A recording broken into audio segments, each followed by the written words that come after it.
Okay, this is another form that you would sign on the day of the move. This is your moving contract. You would have the estimate with your total price, which would be page 1. If you were going into storage, we would fill this out here. If you had an extra stop, pickup, and delivery information.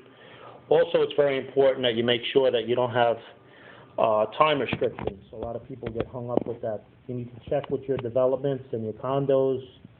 All that good stuff is very important. You need to let your estimator know so we could all judge ourselves accordingly. Also, if you're moving to a building, you want to make sure all the proper insurance is set up so we don't have any problems with that as well.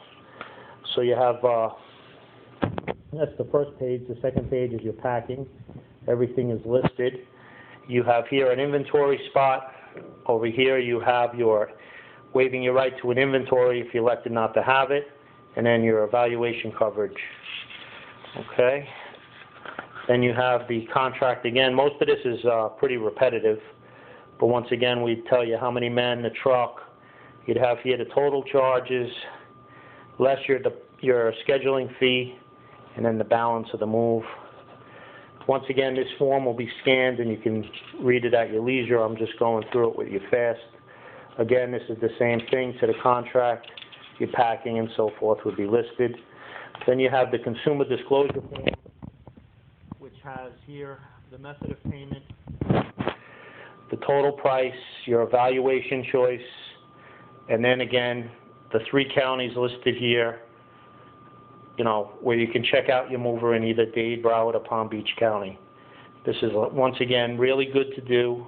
You get these are government agencies and they can be trusted. It's much better than the Better Business Bureau. Here is if you had a claim, you would sign this form. It would tell you what to do if you had a claim.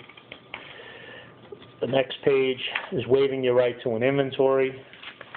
If you were going to pay with a check, we'd take your credit card information as a backup only in case the check was bounced or insufficient funds. And then we have the last page, which is just a questionnaire on how our services were. So these are all the forms that you would see on the day of the move.